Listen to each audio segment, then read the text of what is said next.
Bom dia, igreja! É sempre muito bom estar com vocês, mesmo que assim, à distância, mas sabendo que o nosso propósito permanece o mesmo, que é louvar e exaltar ao nosso Deus.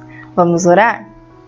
Deus, muito obrigada por esse dia, muito obrigada pelo teu cuidado com as nossas vidas. Nós entregamos esse momento de louvor ao Senhor, que seja um tempo agradável e que o Senhor também possa falar com a gente nesse tempo. Em nome de Jesus, amém. Queria refletir hoje com os irmãos sobre a felicidade. Você é realmente feliz? Felicidade é estado durável de plenitude e satisfação. Já a alegria é um estado de contentamento, é momento. Então, você é feliz ou alegre? Não viva sua vida baseada em momentos, viva sua vida baseada em Cristo. Sei que não tem sido fácil para ninguém, tempos de sofrimento, dor, luto, mas temos que nos lembrar que a nossa esperança não está aqui nesse mundo. E quando nós estamos fracos e tristes, nós temos a quem recorrer. Cristo é o nosso refúgio e nossa esperança.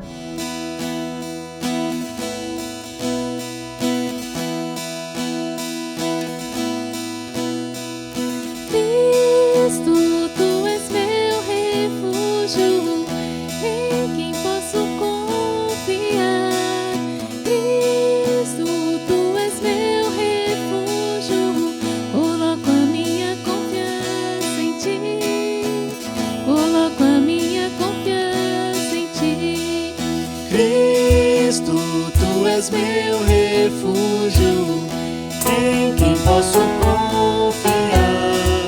Cristo, Tu és meu refúgio, coloco a minha confiança em Ti.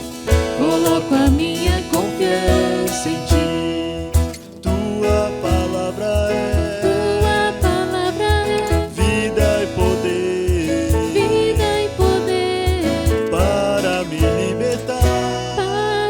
libertar. Nisso eu creio, sim eu creio.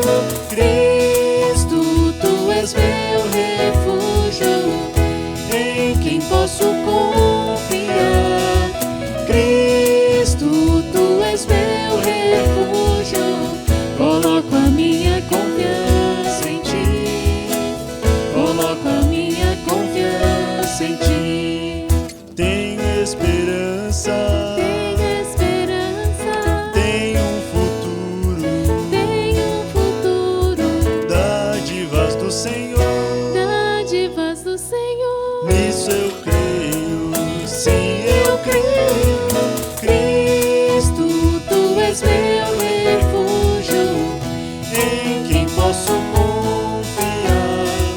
Cristo, Tu és meu refúgio, coloco a minha confiança em Ti.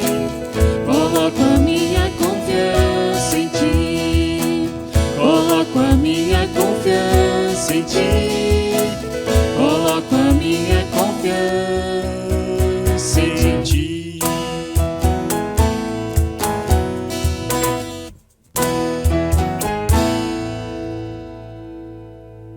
Queria ler com os irmãos um texto que está no livro de Salmos, capítulo 18, versículos de 1 a 3. Ele diz assim: Ó Senhor Deus, como eu te amo! Tu és a minha força. O Senhor é a minha rocha, a minha fortaleza e o meu libertador. O meu Deus é uma rocha em quem eu me escondo. Ele me protege como um escudo. Ele é meu abrigo e com ele estou seguro. Eu clamo a Deus pedindo ajuda e ele me salva dos meus inimigos. Louvem a Deus, o Senhor. E certos de que passaremos por aflições sim, porém firme nas promessas daquele que permanece fiel e não muda.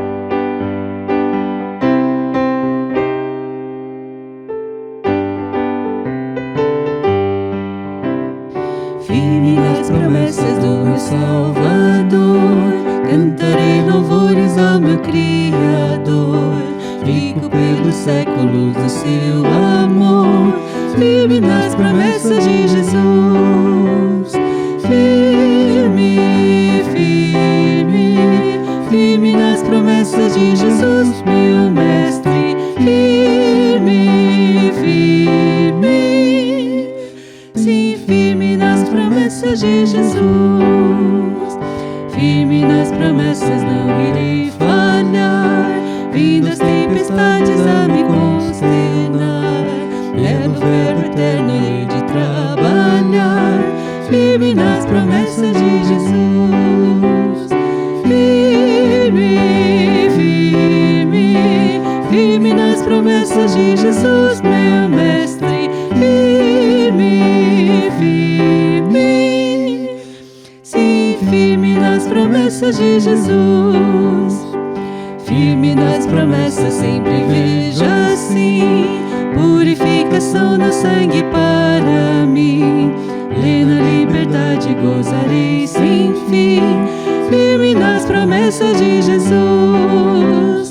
Firme, firme, firme nas promessas de Jesus, meu mestre. Firme, firme, sim, firme nas promessas de Jesus.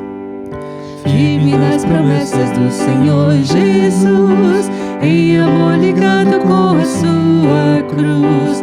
Cada dia mais alegro-me na luz. Firme nas promessas de Jesus. Firme, firme, firme nas promessas de Jesus, meu mestre. Firme, firme, sim, firme nas promessas de Jesus. Firmes e unidos na mesma fé, teremos o nosso momento de intercessão. Quem vai conduzir esse momento é a Deise.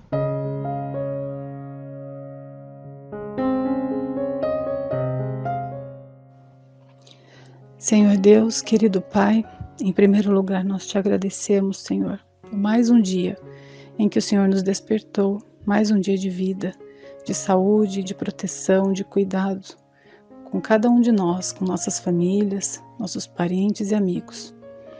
Nós te louvamos, Deus, porque temos ouvido testemunhos de muitas pessoas curadas. Te agradecemos muito, Deus, pelo teu amor, por o Senhor tocar na vida delas, que elas possam, ó Deus, ter um relacionamento cada vez mais profundo contigo. Nós pedimos que o Senhor estenda essa bênção também aos que estão se tratando em casa, como Daniela e família, e aos que estão hospitalizados. São muitas pessoas, Deus. Dona Missal, Pablo, João Pedro, Ricardo, Enori e tantos outros que nós não conhecemos, mas que o Senhor conhece. Que o Senhor possa visitá-los, confortar suas famílias, trazer paz aos corações, mesmo em meio a tantas dúvidas, mas que eles não venham a ter dúvidas do teu imenso poder.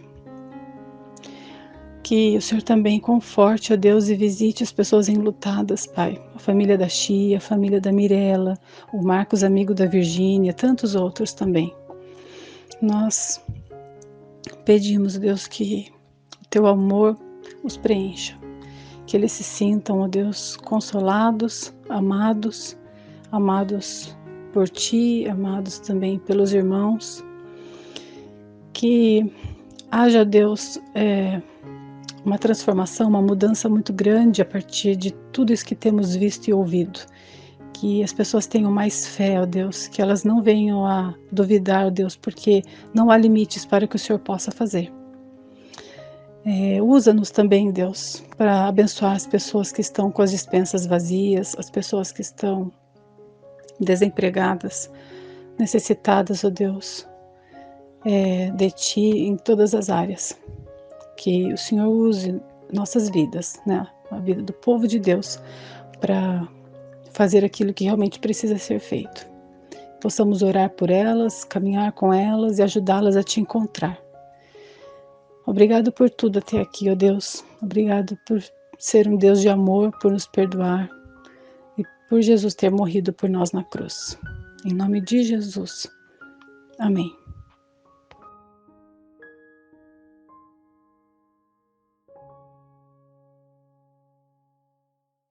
E nós nos alegramos com os nossos irmãos que fazem aniversário nessa semana. Dia 12, quem faz aniversário é a Beatriz Matiasi. Dia 16, a Giovana Rodrigues e o Fábio Hayashida. Dia 17, Alberto Fiocchi, o Dagô e Guilherme Nakata. Que Deus abençoe muito a vida de vocês, que vocês também possam mandar um recadinho bem carinhoso para os nossos aniversariantes.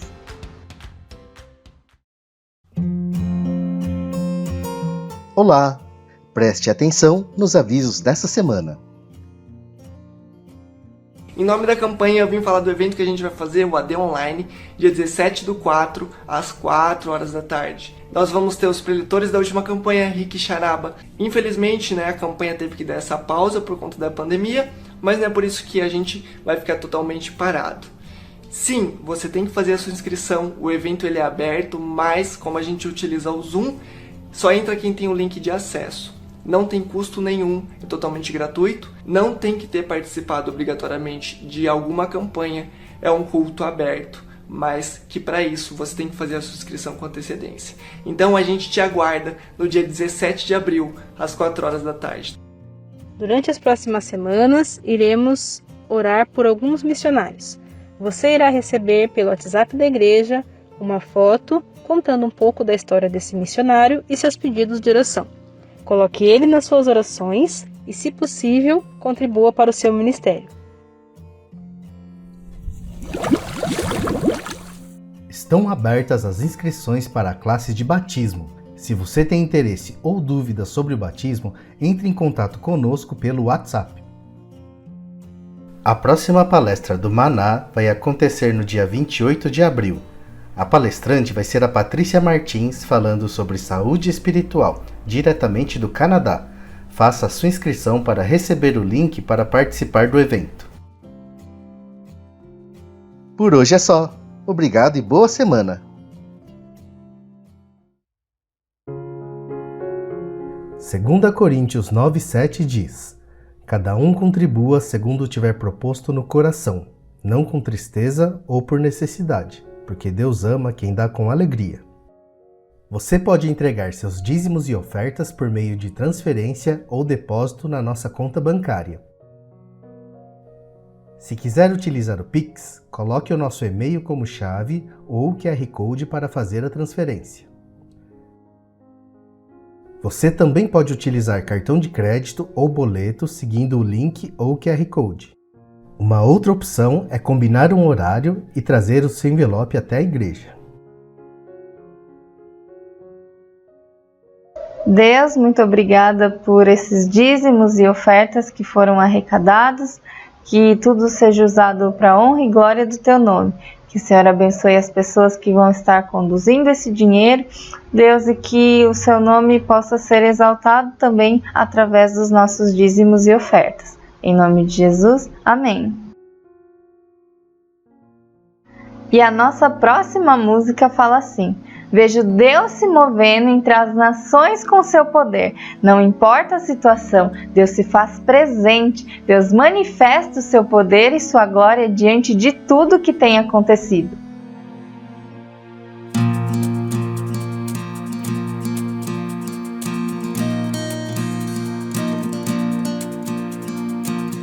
Sinta o tremor dos montes, ouça o ecoar do mar, quando o povo se levanta pra adorar Cristo Senhor. Sinta o tremor dos povos, ouça as vozes a cantar, quando o perdido encontra Jesus Cristo Salvador. Vejo Deus se movendo entre as nações com seu poder, jovens e velhos adorando. Os céus então se abrirão pra Jesus Cristo, o Rei que vem. Abra o coração e deixa a música ecoar por toda a terra.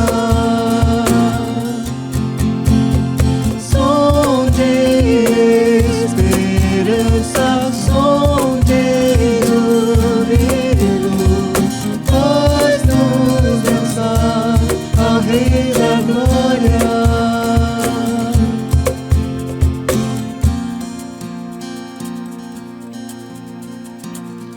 Sinta o tremor das trevas, com os santos a louvar, e as nações em um só coro, toda a terra restaurar.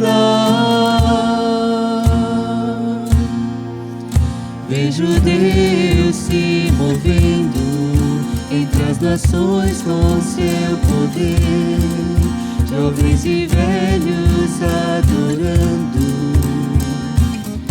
Os céus então se abrirão pra Jesus Cristo, o Rei que vem. Abra o coração e deixa a música ecoar por toda a terra. Som de esperança, som de júbilo, faz nos dançar ao Rei da Glória. Abra o coração e deixa a música ecoar por toda a terra. Som de esperança, som de júbilo, faz-nos dançar ao Rei da Glória. Não importa o dia, não importa a hora, o nosso regozijo deve estar no desejo de encontrá-lo, e ansiosos devemos aguardar e clamar: Maranata, vem Senhor Jesus!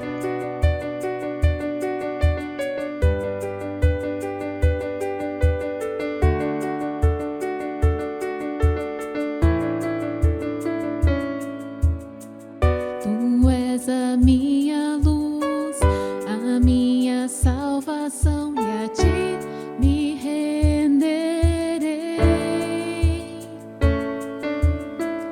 Se ao teu lado estou, seguro em tuas mãos, eu nada temerei.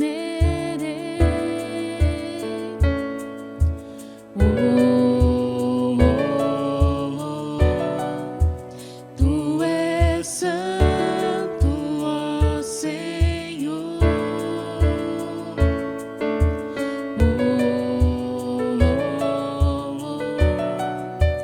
Tu és digno de louvor.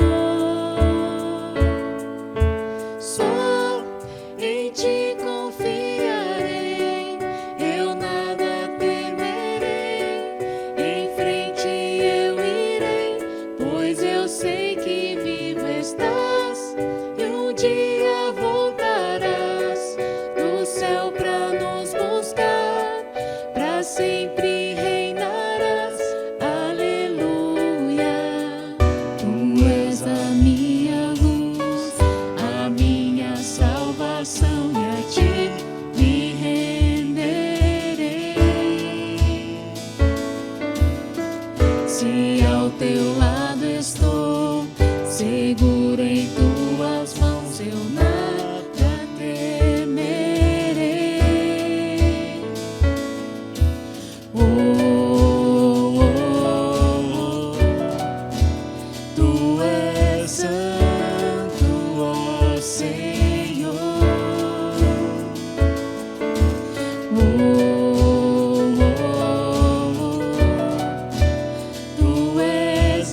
Vem Jesus, vem Jesus, Maranata, ora vem Senhor Jesus. Vem Jesus, vem Jesus, Maranata, ora vem Senhor Jesus. Vem Jesus, vem Jesus, Maranata, ora vem Senhor Jesus. Só em ti confiarei, eu nada temerei. Em frente eu irei, pois eu sei que vivo estás e um dia voltarás do céu pra nos buscar, pra sempre reinarás. Aleluia. Estamos encerrando esse momento de louvor e vamos passar agora para a mensagem. Quem vai trazer a mensagem nesse domingo é o pastor Fábio. Vamos orar por ele? Deus, muito obrigada pela vida do pastor Fábio, muito obrigada por tudo aquilo que o Senhor já compartilhou com ele. Que os nossos ouvidos e os nossos corações possam estar atentos para te ouvir e te obedecer, Pai. Em nome de Jesus, amém. Bom dia, igreja. Espero que você tenha começado esse dia bem, louvando ao Senhor, que Ele já esteja falando ao seu coração nessa manhã. Okay? Nessa semana eu fiz 2 postagens, né, no Facebook. Uma teve mais de 270 curtidas, a outra somente 27 curtidas, né? A primeira postagem era mais um relato, né, de uma coisa de um evento que a gente fez, né? Nós arrecadamos chocolates e fizemos uma cartinha para os profissionais da saúde, na verdade não só médicos, enfermeiros, mas equipe de limpeza, segurança, tal, de algumas unidades, né, o Santa Casa, as UPHs, as UPAs de Sorocaba, que estão à frente do combate ao Covid, né, e isso daí teve uma grande repercussão, então tive 270 curtidas, né. Na mesma semana eu fiz uma postagem, né, a respeito do imposto de renda, do Luar, e aí só 27 pessoas curtiram, né? E qual a diferença das duas, né? A primeira eram as pessoas observando alguma coisa que a gente fez.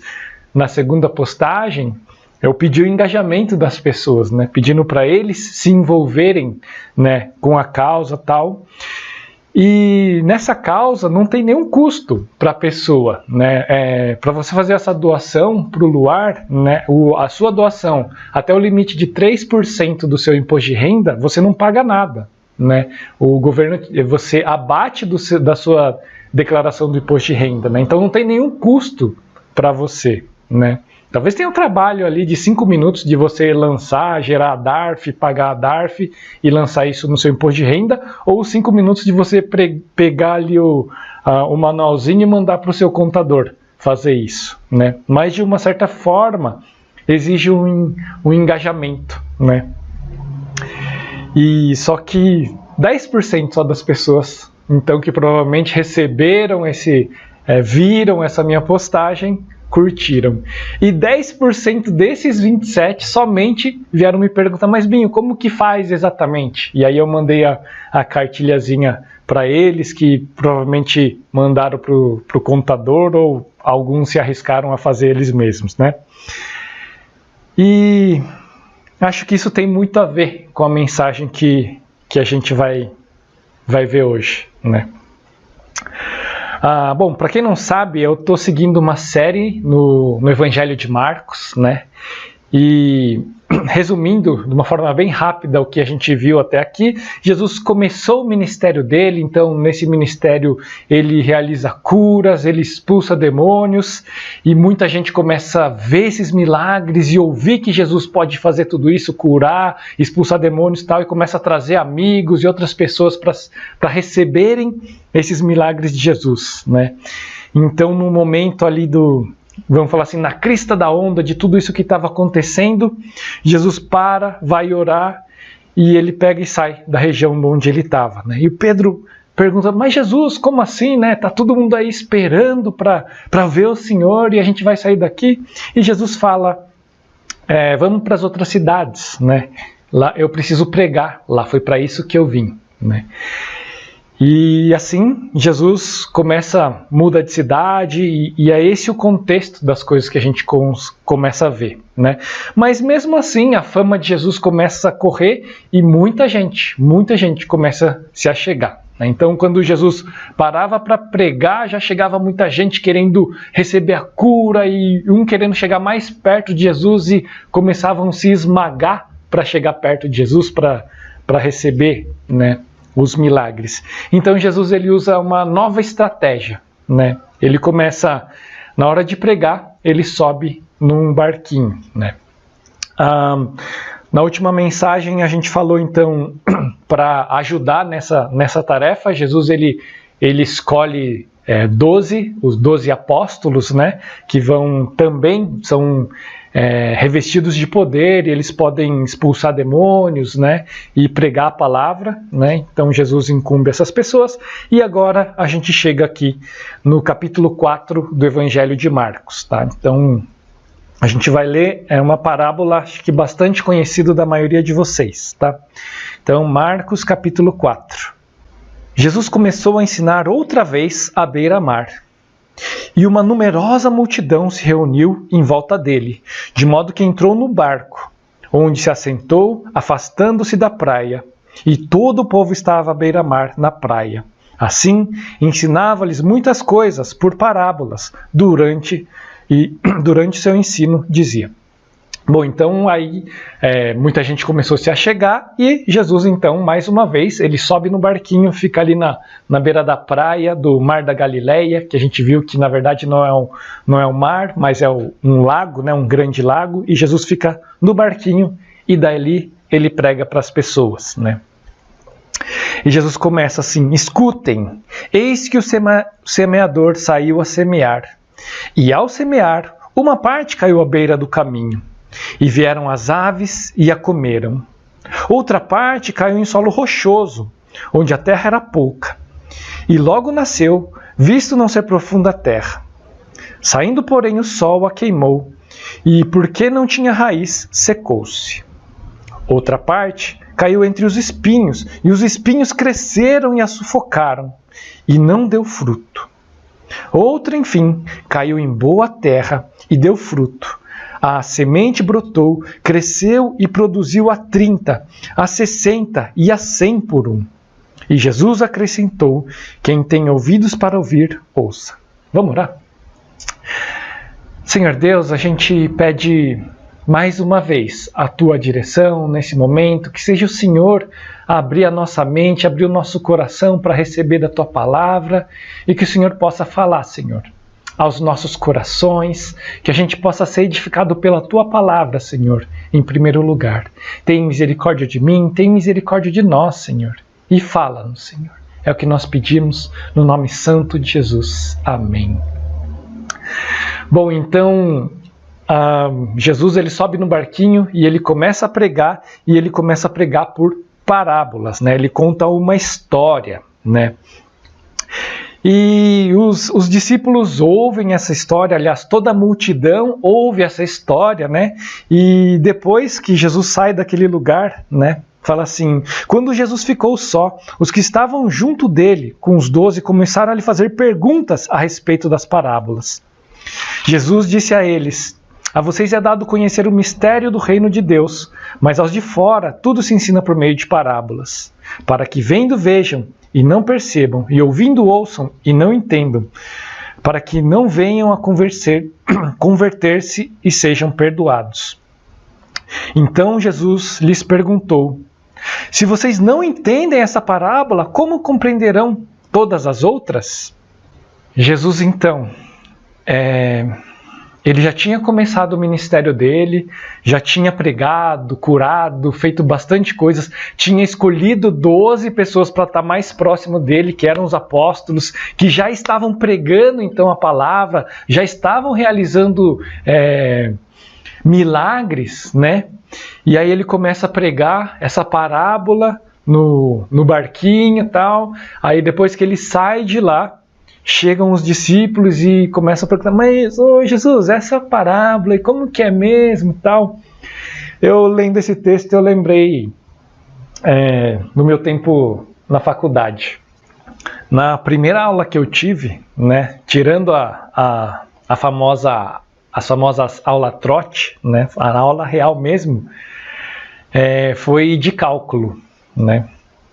E no colégio eu mandava bem até em matemática, né? Até chegar a hora que virou matemática, né? Começa a virar coisa de imaginários, aí ainda até ia bem. Mas quando chegou na faculdade, na primeira aula que eu tive, né, de cálculo, primeiro assim, a professora ela começou a escrever lá, tudo era grego, né? Literalmente era grego que ela estava escrevendo ali, porque cálculo você usa as letras gregas ali, né? E ela começou a explicar e falar um monte assim. E eu, meu Deus, eu não estou entendendo nada que ela está falando. Está falando grego para mim, né? E eu olhava para o lado assim, todo mundo prestando atenção no que aquela mulher falava. Eu falei, nossa, eu acho que eu sou a pessoa mais burra aqui. Não estou entendendo nada do que essa mulher está falando. Eu peguei e fiz aquela cara de paisagem, né? Que está entendendo tudo e fiquei ouvindo aquela mulher falar. Eu falei, meu Deus, não estou entendendo nada do que ela está falando. Até que um momento eu criei coragem, né? E eu olhei pro lado assim, o cara prestando atenção e tal.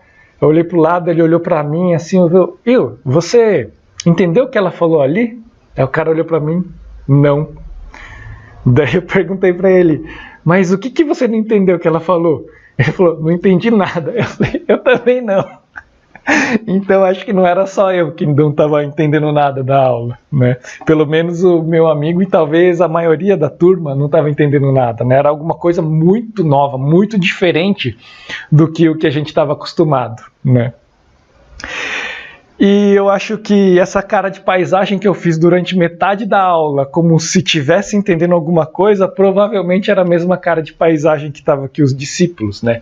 Os 12, poxa, aqueles caras ali estão entendendo tudo, porque esses aí são os mais chegados de Jesus, né? Andam mais tempo com ele, é aquele que Jesus, né, tem mais tempo junto, esses aí devem estar entendendo tudo, né? Assim devia ser o que as pessoas estavam pensando, né? Mas esses aí que estão mais próximos de Jesus, chega lá e ele percebe, né, que eles também não tinham entendido a parábola, né?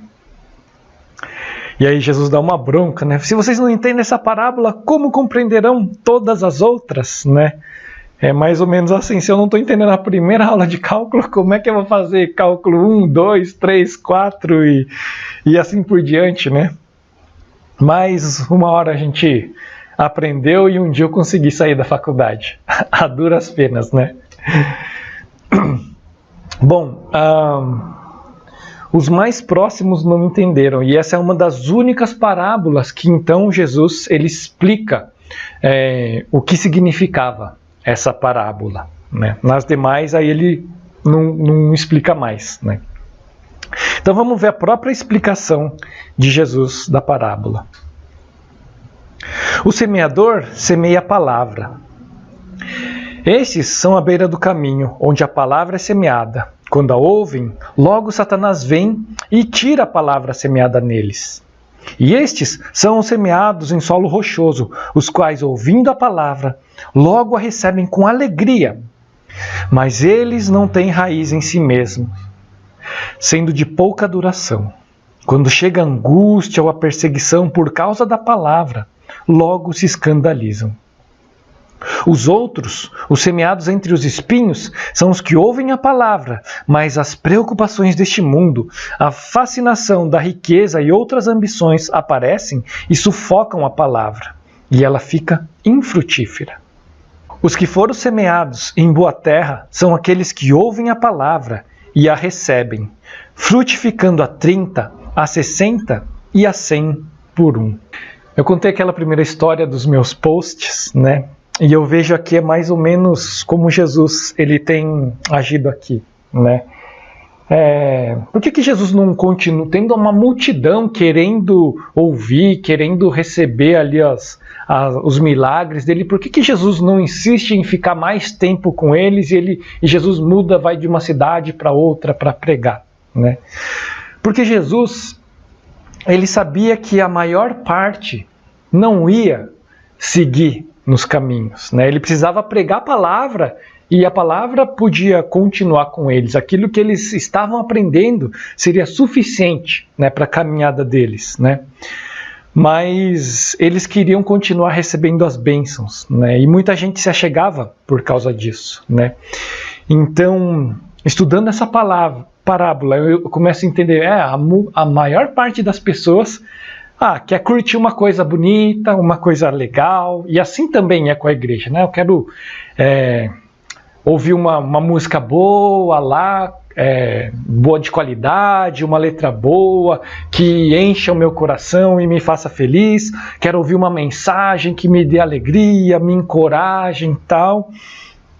Talvez esse possa até ser a primeira forma com que você chega para a igreja, mas à medida com que a gente tem um encontro verdadeiro com Cristo, a gente espera que a nossa vida comece a transformar e a gente passe a se engajar, né, com o reino de Deus, com as coisas que são do reino de Deus, né? E eu faço um paralelo aí com o segundo post, né? O primeiro ali é o bonitinho, todo mundo vê, curte, que legal. No segundo, quando eu peço um engajamento, 90% pula fora, tal, mais 10% fica ali ouvindo, e 10% desses 10%, né, ou seja, 1% das pessoas me pediram lá a cartilha para saber de fato como fariam aquilo, né?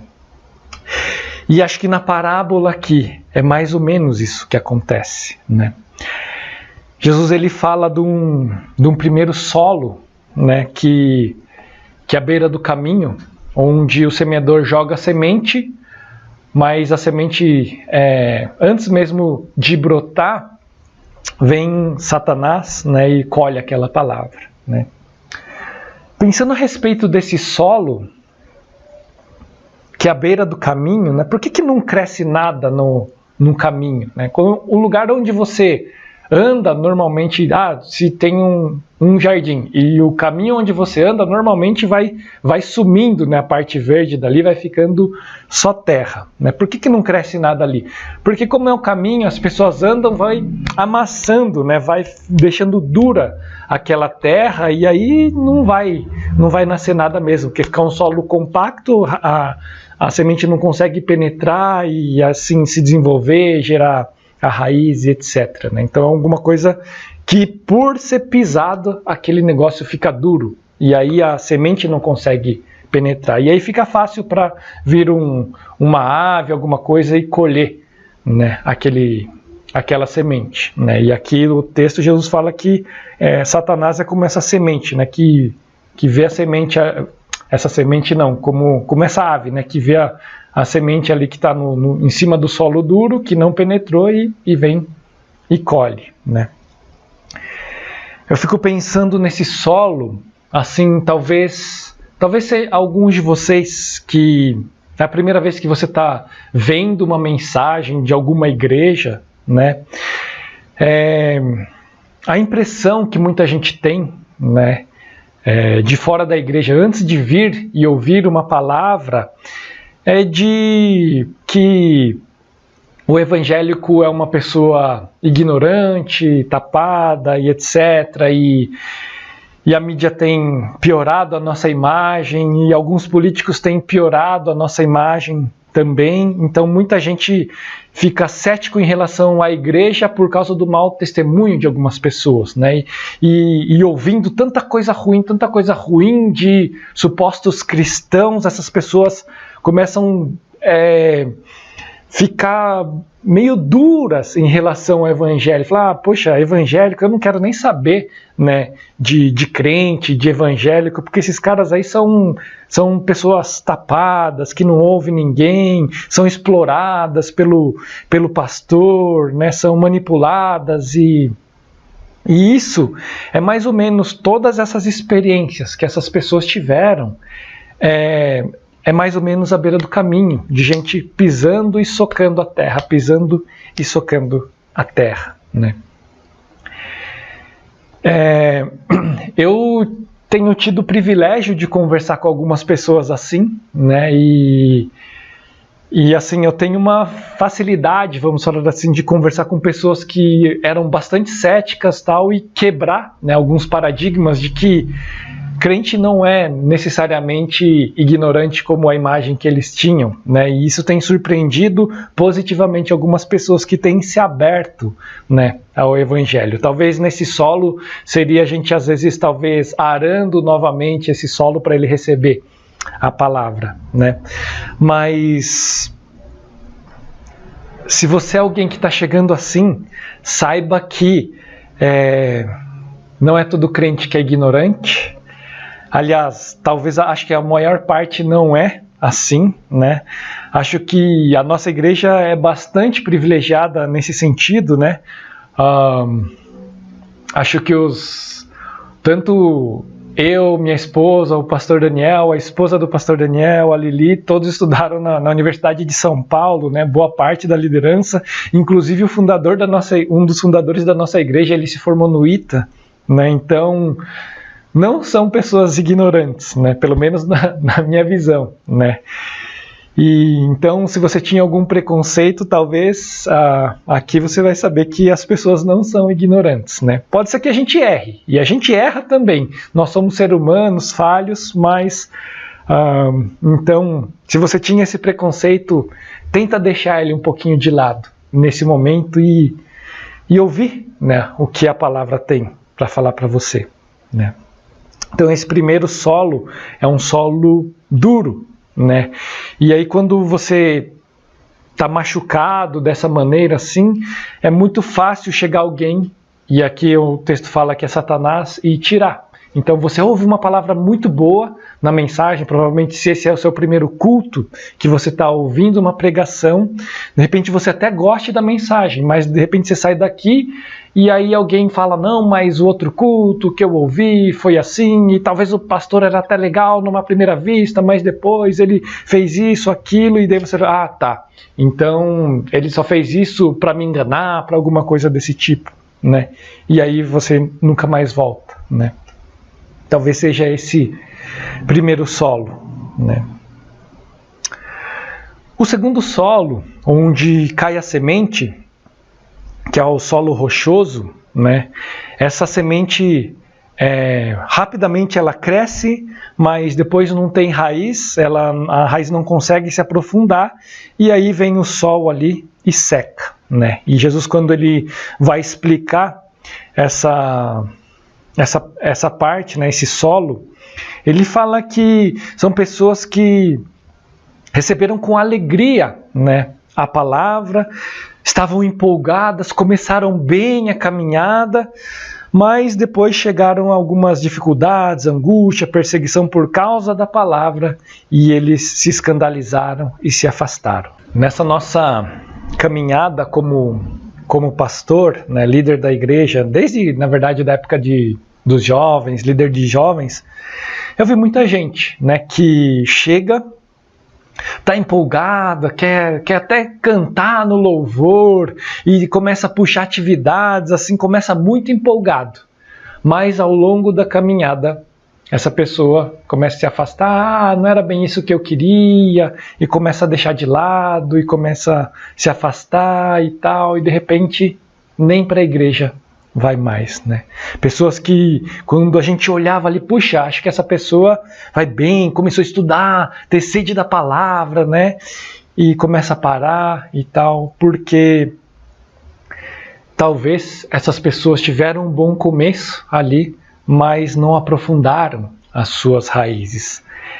Na verdade, essas pessoas ouviram a palavra, e viram que a palavra fazia todo sentido, podia transformar a vida delas, mas talvez elas não se envolveram a ponto de poder experimentar a transformação do verdadeiro evangelho, né? E aí, então, quando chega qualquer dificuldade, o amigo da escola começou a tirar sarro, você é crente, você vai naquela igreja, eu vi você naquela igreja lá, entra naquela igreja, você é crente, né? E aí você fica com vergonha e tal, acho que eu não vou mais lá, senão vão pegar no meu pé, vão tirar sarro de mim e tal, vão falar que eu sou crente, que eu sou bitolado e coisas do tipo. Ou várias desculpas, né, levam as pessoas a se afastarem, né? Por quê? Porque não criou raiz, porque ainda essa pessoa não foi transformada pelo verdadeiro evangelho. E não é que elas não ouviram uma boa palavra, não é que... eu vi pessoas que literalmente presenciaram, ouviram milagres, né? Coisa sobrenatural, uma cura sobrenatural, e por causa disso, puxa, Jesus é muito poderoso, e aí começa com uma empolgação, mas depois vai andando e essa pessoa começa a esfriar e se afasta, né?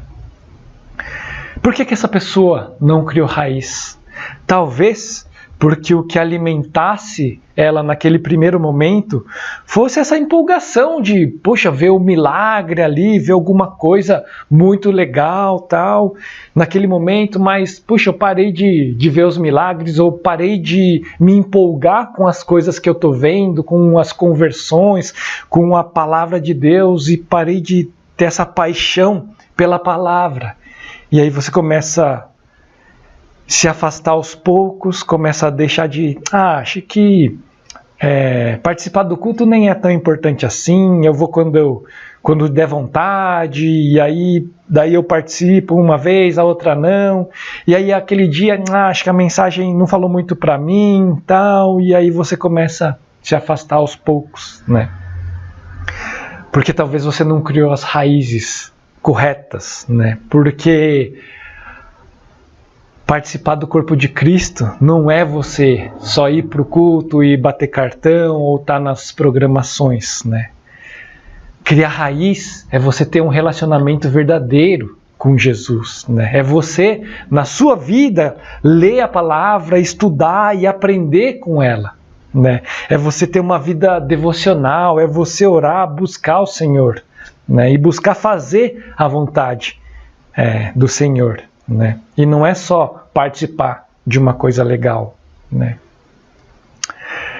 O terceiro solo que Jesus descreve aqui é o solo entre os espinhos, né? Então, pessoas que ouvem a palavra, mas as preocupações do mundo, a fascinação da riqueza e outras ambições aparecem e sufocam a palavra, né?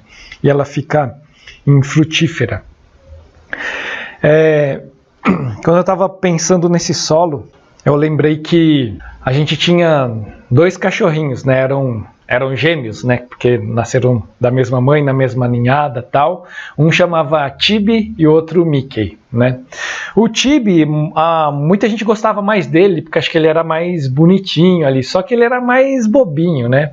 E o Mickey, ele era um cachorro mais esperto, né? Mais vivo, tal. O Tibi era tão bobinho assim que ele morreu atropelado, né?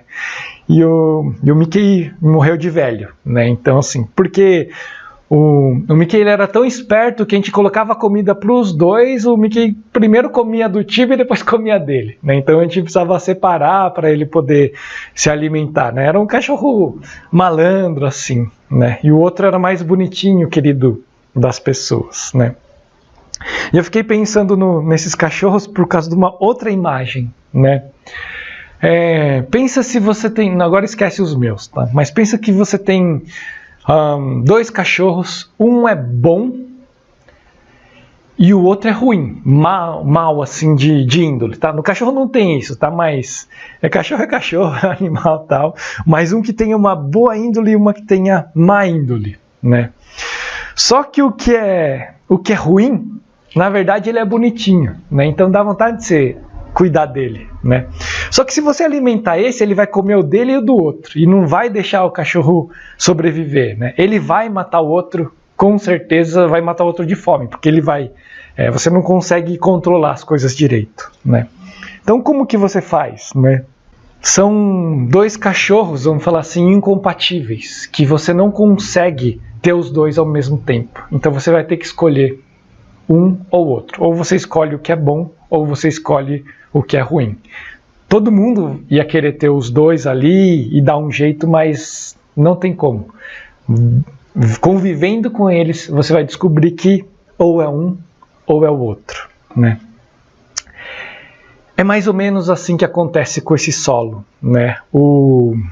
A Wiersbe é alguém que eu leio para preparar as mensagens também, é um cara muito bom. Ele fala que esse solo entre os espinhos é mais ou menos como os dois caminhos, né?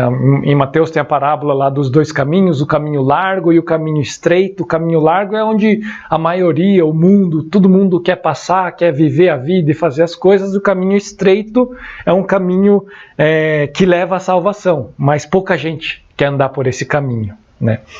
E parece que esse solo dos espinhos é alguém que quer andar nesses dois caminhos, quer estar com um pé aqui no caminho largo e um pé no caminho estreito, e não tem como, né? Eles vão para direções distintas, então não tem como você estar com um pé em cada. E no fim, ou você vai para um, ou você vai para outro, né? E aí é a concorrência, né? Que a vida do cristão tem com o mundo, né? Se para você o sucesso, talvez o sucesso financeiro seja a coisa mais importante para a sua vida, provavelmente você não vai então viver um cristianismo verdadeiro, porque esse sucesso, essa riqueza talvez vai se tornar um ídolo tão grande na sua vida que, poxa, né, para você aumentar um pouquinho mais os seus rendimentos, então você sonega um pouquinho de imposto ali, né? Aquele cara ali e tal, ele bobeou, então você tira uma vantagem em cima da outra pessoa ali e tal. Tudo isso para você enriquecer tal, porque é o seu objetivo, né? E aí você começa com uma coisinha aqui e vai piorando e piorando e piorando, né? Porque as suas ambições não batem com as ambições de Cristo para a sua vida, né? Então não tem como você estar nesses dois caminhos, né? Ou você vai por um ou você vai por outro, né? E eu não estou falando aqui que um cristão não pode ser rico ou coisas do tipo, não quero entrar muito nessa seara aqui. Não cabe a nós esse momento aqui, mas essa ambição, né, esse desejo, essa fascinação, como ele usa aqui, a fascinação pela riqueza, né, e outras ambições, né, podem sufocar a palavra, né? Então, outras coisas que você queira fazer que concorram com a sua vida cristã, se você não tomar cuidado, né, você vai ser dominado por elas, e aí na sua vida não vai ter mais espaço para Cristo, né? É mais ou menos você estar alimentando o cachorro mau e esse cachorro vai matar o outro, né? Que seria a sua vida cristã verdadeira. Eu não sei se ou o que tem concorrido na sua vida com Cristo, né? Mas o que eu posso falar é que, não tem como a gente estar com um pé em cada lugar, né? Ou você se torna um cristão verdadeiro, passa a buscar o Senhor e buscar a vontade dele para a sua vida, ou você vai buscar fazer a sua vida. Um dos meus primeiros discipuladores, ele falava assim que no reino de Deus e no reino e o mundo só tem uma coisa de diferente, que é a primeira lei, a lei primordial. No reino de Deus, a lei, ou o que você tem que fazer, é fazer a vontade do rei. Então, se você faz a vontade do rei, você participa do reino de Deus, você faz parte do reino de Deus. No mundo, no reino do mundo, ou o que ele chama do império das trevas, né, o que você deve fazer para participar dele? é que você faz a sua própria vontade, né? E a sua própria vontade, o que a gente fala, a vontade da carne, a vontade pecaminosa, contrária à vontade de Deus. Então, se isso é o que impera na sua vida, você está nesse caminho largo, que vai levar à perdição, né? Não tem como você estar nos dois ao mesmo tempo. Então, é melhor você se decidir. E o quarto solo, né, os que foram semeados em terra boa, são aqueles que ouvem a palavra e a recebem, frutificando a 30, a 60 e a 100 por um. Primeiro, voltando lá pro meu post lá do Facebook, é aquele que vê a mensagem, curte e vai lá, puxa, é verdade, isso daqui faz sentido, não vai ter nenhum custo para mim, né? Então eu vou ajudar o Luar, que tem causado um impacto muito grande na sociedade, na vida de pessoas, né? Então eu vou ajudar, né? E o interessante que dessa passagem é você não tem nenhum custo com fazendo esse aporte, né, do imposto de renda para o Luar. Você não tem nenhum custo para você. Na verdade, a parte que você doar, você vai abater do seu imposto de renda. Então, para você, não tem custo nenhum. O Evangelho é dessa maneira. Para você, a salvação não tem custo nenhum, né? Muitas religiões falam que você precisa fazer alguma coisa para você ser salvo. No Evangelho, no cristianismo, não é assim. Você não tem custo. Quem pagou todo o custo foi Jesus lá na cruz. Não tem custo para você, né? Mas, por outro lado, pensando ali nessa questão ali do imposto de renda, você vai ter o trabalhinho ali de gerar uma DARF, pagar essa DARF e colocar esse valorzinho ali numa linha, numa célula ali do seu imposto de renda, ou você vai ter o trabalho de pegar aquela cartilha e mandar para o seu contador e falar, puxa, eu queria fazer uma doação aqui para o Luar, abatendo do meu imposto de renda, é possível? E o seu contador vai falar que é, e ele vai te ensinar como que é. Na verdade, provavelmente ele vai fazer tudo isso para você, né? Então teria alguma coisinha. E essas coisinhas seriam mais ou menos o que a vida do cristão deve gerar a partir dessa vivência com Cristo. Todo o custo Jesus pagou lá na cruz, né? Mas quem de fato é transformado por essa palavra, quem é esse solo, essa terra boa que recebeu a semente, Jesus fala que esse solo bom ele vai frutificar a 30, a 60, a 100 por um. Então, não é uma coisa inerte que ela recebi a semente boa e ela cresceu aqui no meu solo e está muito legal e agora eu vou viver bem, né? Fala que essa semente ela cresce e ela frutifica e ela multiplica 30, a 60, a 100. De uma semente começa a gerar muitas outras, né? Ou seja, quando a gente é esse solo bom, essa terra boa, quando a palavra entra nas nossas vidas e passa a nos transformar, ela quer se multiplicar, né?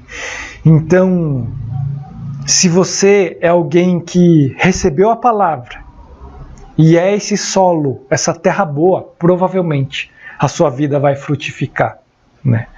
Vai frutificar como? Né? Talvez seja o fruto do Espírito, né? Que é amor, alegria, paz, longanimidade, benignidade, bondade, fidelidade, mansidão, domínio próprio. Pode ser que seja o fruto do Espírito que comece a crescer na sua vida a ponto de ser algo visível, mas pode ser também que a partir daí do seu testemunho, do que Jesus fez na sua vida, você passe a falar para as outras pessoas e mais pessoas também possam se chegar, conhecer a Cristo e ter a vida delas transformadas por esse Evangelho, né?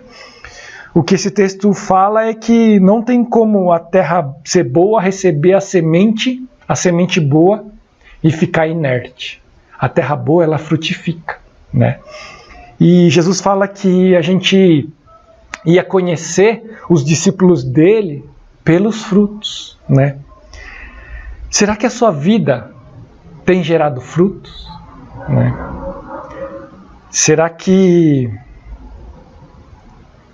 o seu testemunho, as pessoas que estão ao seu redor, elas veem alguma coisa diferente na sua vida? Ou será que você, talvez, os seus vizinhos acham que você é pior do que os outros vizinhos? Não sei como está a sua vida hoje, não sei se você já é essa terra boa. Se não é, ainda há esperança, né? A gente pode arar essa terra. Como? Preparando a terra para receber a palavra. E como a gente prepara? Conhecendo a Cristo, buscando Ele, lendo a palavra, orando. Assim a gente pode ser transformado pela palavra de Deus. A palavra de Deus, ela é viva e ela pode trazer uma nova vida para você, né? E você que está há um bom tempo na igreja, olha para você, olha para dentro de você e veja será que você tem dado fruto, né? Será que seus frutos estão crescendo? Vamos orar. Senhor Deus, tem misericórdia de nós, Senhor, porque nós somos pecadores, falhos. E ajuda-nos, Senhor, prepara-nos, Senhor, como a terra boa, para receber da Tua palavra, para a Tua palavra transformar as nossas vidas, Senhor. Pai, que a gente não seja simples espectadores, consumidores que chegam para a Tua igreja para consumir do momento do louvor, para consumir da palavra e falar, não, essa palavra não é boa para mim, ou essa é boa, e assim passar a escolher o que consome ou não, Senhor. Tira isso de nós, Senhor, para que a Tua palavra possa encontrar um solo verdadeiro, um solo bom, uma terra boa, Senhor, para receber essa semente, para que ela possa crescer nos nossos corações, para que a Tua palavra nas nossas vidas, Senhor, possa gerar nova vida, novas vidas possam surgir daí, Senhor. Tem misericórdia de nós, Senhor. Transforma, Senhor, as nossas vidas, Senhor. Que essas sementes da Tua palavra nos nossos corações possam crescer e possam frutificar, Senhor. Tem misericórdia de nós, Senhor. Que nós oramos pedindo no nome santo de Jesus. Amém. Amém? Vamos à bênção? E que a graça do Senhor Jesus, o amor de Deus Pai, a comunhão e a consolação do Espírito Santo esteja com você e sua casa, hoje e sempre. Amém. Amém? Se você ainda não fez a sua declaração do imposto de renda, fica a dica aí. Não vai ter custo nenhum para você e você pode abençoar muitas vidas ainda. Que o Senhor Jesus continue a falar ao seu coração, que você seja essa terra boa, onde a palavra dele penetra, frutifica, né, e multiplica, né, a palavra dele. Tá bom? Deus abençoe você e que você tenha uma ótima semana.